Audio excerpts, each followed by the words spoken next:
Well, good evening, guys. It's 8 o'clock. I have changed the time to for Amos, Ask Amos Anything, to 8 o'clock, and here's why. It's 7 o'clock. It's just too early. I just can't.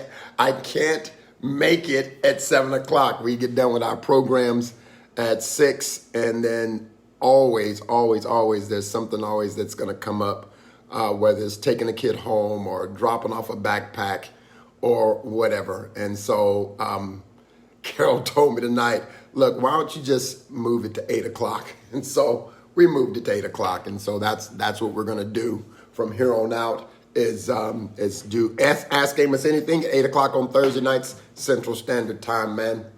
You know, I got some questions here, some questions that some people have sent in to me, some questions that were asked. One question was asked to me earlier this week while having a conversation with a young person. Actually, wasn't a young person. Well, person's younger than I am, so young person. And it's a pretty deep question. But I want to really get to some of these questions that were asked to me here recently. One question comes from a young lady, and she said, Amos, how do you stay motivated? How do you stay motivated? I think, that's a question, man, that everybody is asking right now. I mean, particularly with everything that's going on right now with COVID and the way things are look like, we're never going to be able to take off the mask, right? I mean, you ever thought about that? For so long, we've talked to people about, look, take off the mask. Be you. Be real, man. Take off the mask and be you. Quit faking it. Quit hiding behind the mask. And look at us now. We are behind mask. I mean, all day, every day. A lot of us, you know what I'm saying? And so it gets kind of cumbersome and it gets kind of mundane. It just rides on you. You know what I'm saying? I mean, you go into and you have conversations and you just start talking, and then all of a sudden you feel your face kind of sweating, because right here, you know what I'm saying? And it's like, and it can drive you batty sometimes. And so, staying motivated is something that you got to do. You can't allow things or people or even places steal your motivation. It is important, man, that you keep your motivation white hot. And the only way to do that, man, is you got to know where you're headed. You got to know what you're doing and the difference that you're trying to make. It doesn't matter if it's with your family or if it's your school or your job, man. You're doing those things for a reason. And so you don't let anything keep you from reaching your goals, And so what I'm asking you today is we need to really, man, think about where we're going and what and why we're going there, you see, because where we're going and the why is what's going to keep you motivated.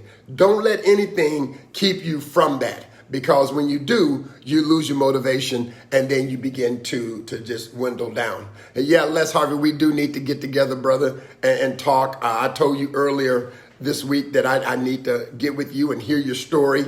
I'd love to hear, man, what's been going on in your life and how you have gotten to where you're at today and working with young men and basketball and all that. Definitely want to hear the story, bro. So, but ask a question if you want to, Les, and I'll try to answer. So staying motivated, guys, is all about where you're going and your why. Why are you doing it? Where you're going and why you're doing it. If you can't answer that, you're not going to stay motivated. All right. That's what's going to keep you fired up and keep you moving forward. Hey, next question again. Next question. It says here, how do you find motivation for schoolwork? Well, I don't find motivation for schoolwork anymore. I'm just telling you, man. I was helping my granddaughter today. She was at the after school academy, and I was helping her trying to do her math. And I found myself like going, I don't want to do this. I don't want to do this, But she's sharp and she's smart and she finally got through it, with no help from Grandpa. But I don't know, you got to look at school, man. You got to look at school or work or whatever it is. It's that same thing. What are you trying to get out of education? What do you want out of school? I mean, I think when you look at that, when you look at those things, school is part of the American fabric. School is part of the process of becoming an adult. You know what I'm saying? I mean, you're learning. Academics, man, you're broadening your mind. I pray that you're broadening your mind. I don't think that the school is doing, just, patty cake stuff. I pray that the school is really giving something to the young people that's motivating them to be educated and want to stay in school. I tell you, there is nothing more powerful than a classroom teacher. And if that classroom teacher isn't motivating you and setting you on fire for education, that there's something wrong with that. There's something wrong with it. If that teacher just standing up, like the Charlie Brown cartoon, blah, blah, blah, blah, blah, blah, I think that's a problem. Real quick, guys, got some questions here. What legacy do you want to leave on young people? Wow, Les, that's huge, man. I think the legacy that I want to leave on young people is the legacy of caring for all people and serving all people. I think we were placed on this earth, man, to be in a relationship with each other, and no matter where people come from, no matter the background, I think we're designed to be in relationship with people. And I want young people, man, to always know that relationships are powerful. You know that old saying, it's not so much what you know, but who you know? That's absolutely true. Because, what you know is just that, what you know. But the power comes in when you take what you know and couple that with relationships. That takes you places. And so I want young people, man, to know that there's nothing more valuable in this world than being in right relationships, no matter if it's a marriage or a good friend, a boyfriend, girlfriend, whatever. I mean, a healthy relationship with people. And I want them to know that serving people and caring for people is one of the main things in life that we need to do, no matter who they are, black, white, Asian, it doesn't matter. And so that's the legacy I want to leave, man. That's a good question. It's good. Michael Fisher, you said you need to develop a passion to learn. We never stop learning, even at our age. Amen, brother. You know what, Michael? I'm always learning, man. I think somebody said one time, leaders are learners. You know what I'm saying? Leaders are learners. And when you begin to lead, as you learn, you become more and more of what you are to become, right? And so learning, man, is you got to develop a passion for it. And sometimes it takes you understanding what it is that you want to do that will set that passion on fire. Then you begin to learn what that thing is all about. So education is so very valuable. I see my friend Kevin Crow on here was talking about relationships, right? And my brother here, man, we went to high school together, and we played football. I played 1 year football. He played all the way through. We played junior high football together, but he was he's one of those guys, man, that never forgets, that's always there for his friends and for his family. And we went up to where I grew up and cleared off some land. It was just good hanging out with him, man, and just reminiscing and stuff. But good friends. So you guys throw my man out some hearts there, Kevin Crow. He's a good friend of mine. But hey, back to some more questions, man. He said, now here's a question. It says, is it possible to be in a relationship, go to school, and have a job? Absolutely. Absolutely, it's possible. I think,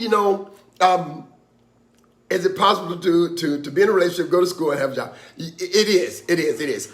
Now, you got to look at that two ways. Now, if you're looking at it from an adult standpoint, yeah, I mean, it's not hard, but it can happen. As a teenager, that's a lot. I mean, it can happen, but that's a lot of being pulled in so many different directions, right? So you're getting pulled at school, right? Do your work, do your work, do your work. You're getting pulled in that relationship, Spend time with me, spend time with me, spend time with me. And then you're getting pulled at that job. Get to work on time and clock in and do the deal, right? So you're getting pulled in so many different directions. As an adult, it's kind of hectic. But as a teenager, man, it can be downright hard. And it's possible, but it can be hard. And you gotta figure out, though, as a young person, you gotta figure out what it is that you're trying to reach. What are your goals, you see? Because if this relationship is gonna help me reach my goals, okay, cool. If not, then you gotta rethink that. Is this job gonna help me reach my goals? If not, you gotta rethink that. And so yes, you can be in a relationship, you can have a job, and you can go to school, but you've got to be very focused on what you're trying to do. And so I would tell that person, whether it's an adult or a teenager, you need to be focused on what it is you're trying to do, because you're going to get pulled in so many different directions. So that's the answer to that question. Next question is this right here: is how do you keep a good relationship, whether it's a friend, boyfriend, or girlfriend? So all of you guys know these are young people asking me these questions, right? But I think I got some adults who've asked me these questions before. How do you keep good relationships, whether it's a friend, boyfriend, or girlfriend? I think you answer this. I can answer this question right here. You got to be you. You got to be yourself. No matter what relationship you're in, you got to be you. Because see, look, people don't connect to you for no other reason than who you are. And whoever you show them, that's who they're going to connect to, right? So what you got to do is you got to be you, so that no matter what relationship you're in, it's going to be a healthy relationship. And then you got to know what you want out of those relationships. Because if you don't know what you want out of those relationships, listen, man, it could be absolutely crazy. Yeah, Kevin said, treat people the way you want to be treated. Absolutely. Absolutely. Treat people the way you want to be treated. And Kevin, that kind of leads me, man, into this last question. And you and I discussed this actually in your truck last week, or whenever it was we were together. I can't even remember. But I asked you, man, I said, how did we do it, man? How did we make it through high school with all the differences and stuff that we had in our school? I mean, it was what it was back in the 80s and everything. But we knew racism existed, but how did we make it through? And you said exactly what you just typed here. We treated people the way we wanted to be treated. And this kind of leads me to this last question. And it says, this person says, I am so tired of this world. How do you deal with it? Amos, the person asked me, how do you deal with it, Amos? How do you deal with the racial issues when you know people don't like you because you're black? Wow. So this comes from a person who's not black, you know what I'm saying? Who's white, and they asked me this question. So now here's what I say. How does this person know that someone doesn't like me because I'm black? Maybe because that person has heard other people talking about it. You know how young people hear a lot of stuff from family members or people in their community around this area of racism, and it turns their stomachs. You know what I'm saying? And so when this person asked me this, they were asking me from a standpoint of, you're doing all this stuff, man, in your community, and you're connecting with all these people, but yet a lot of people that you're connecting with or you're interacting with, they don't like you because you're black, man, and you're doing all this stuff. And I think the real answer to that question is what my friend Kevin typed here. It says, I treat people the way I want to be treated. It's hard to argue with that. You know, if I want to be treated with respect, I'm going to show respect. If I want people to treat me with love, I need to show love. You know, I think, man, at the end of the day, that's it. I mean, that was a very profound. I mean, it wasn't really profound, but it was like, bam, in your face. We treated people the way we want to be treated, and I think that's what we have to do. You know, we got to get beyond a lot of this nonsense and all this mess, man, of hours, you know, me. When I say hours, I'm talking about hours. This is black folks, and hours is white folks, and hours is all this nonsense, man, of whatever. Why can't it just be we? We can turn this country around. We can make things better in our state, in our world, in our nation. It takes a we. You know what I'm saying? That if we're going to make a difference, man, we gotta keep moving forward.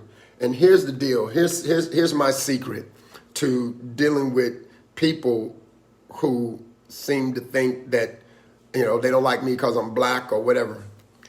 I don't really focus on it. I mean, really, sometimes my wife, she'll tell me that, you know, one of the issues with that person or this person is because, you know, they're racist or they got a problem with our marriage or whatnot. But I don't focus on it. I got one focus, and that focus is to serve people. And when I go out and I serve people, I see their color. I see their background. I see all of that because, you know, I love the way people are created. I love to look at people and see, you know, just their demeanor and their personality, right? And so I love the fact that I have people that serve with me, that we get an opportunity to serve, that are white, that are black, that are Hispanic, you know. I mean, I love serving with people who really like to lead and to dive into things and to find out how can we make this world better. I love people who will ask the tough questions. That's a tough question. How do you deal with people when you know that they don't like you because you're black, and yet you serve them, you give to them? I think that's the greatest thing you can do is just serve them. Yeah, there are issues there, but you know what? You don't go into that relationship busting people out because you know or you feel that they're this or that. You go into that relationship humbled as a servant, you know, and that's how you win people. Listen, not just because I know I got a lot of friends who don't do the church thing and all that, but you win people. You win people by love. You win people, man, by serving them. You see, that's what Jesus did. He served people who did not like him, who thought that he was different. And you see that even in the world, man. You see that with people who don't follow Christ in the world. They serve people. They give to people. And that's the thing that will absolutely change our world when we begin to get out of ourselves and get out of the way and say, you know what? That's a human being just like I'm a human being. Yeah, they may think a little different than I, but the bottom line is if I'm going to be who I am, who I say I am, then I have to represent that and serve. I told my students today, we got them HIM masks, right? And so they wear them to school. And I tell them, if you wear that mask to school, you got to represent what we're all about. So that means your grades got to be on point. Your behavior has to be on point. Well, if I say I believe in Jesus if I say, man, I believe in the word of God, then I got to represent that. And guys, it's not easy, to do that, even though people would rather, they wouldn't spit on you if you're on fire. I mean, that's just part of the game, it's part of the gig. And yet you still love, you still care, you still serve. And a lot of people can't do that. And we see that around our world. I believe, though, that when we really begin to lock in to what we really believe and why we believe it, then and only then will we be able to turn this racial tide around, man, and really begin to see some very beautiful things happen. Jesus said, when they see you loving each other, then they'll know that I came, that I am the Messiah. Because only love can conquer hate. Only love can bring down the walls of division, you see. And so my heart, my passion is to serve people, especially young people, meet them right where they're at, despite the things that they believe or the things that they think or where they come from, and serve them. I got a lot of people who hate me. I know that. I know this. I got a lot of people who hate me. I got people who work in businesses and schools. I know they do. But I have to serve. I can't do anything other than serve and try to make an impact in somebody's life that will change them from the inside out, right? And that's what we're called to do, to change people from the inside out. And the only way we can do that is through serving and caring, and the ultimate is love. So that question had me thinking this week. And definitely, Kevin, you made it very easy for me to answer that question, because at the end of the day, let's treat people the way we want to be treated. Let's treat people the way we want to be treated. And then and only then will we see a change, a tide shift in our world, in our country.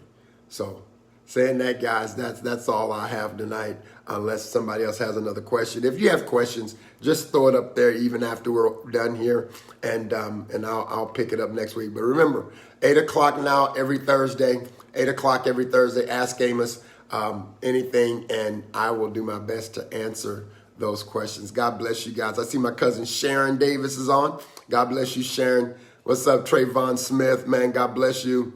Lina, God bless you. Congratulations on your wedding again. Gene Hall, Kevin Crow, of course.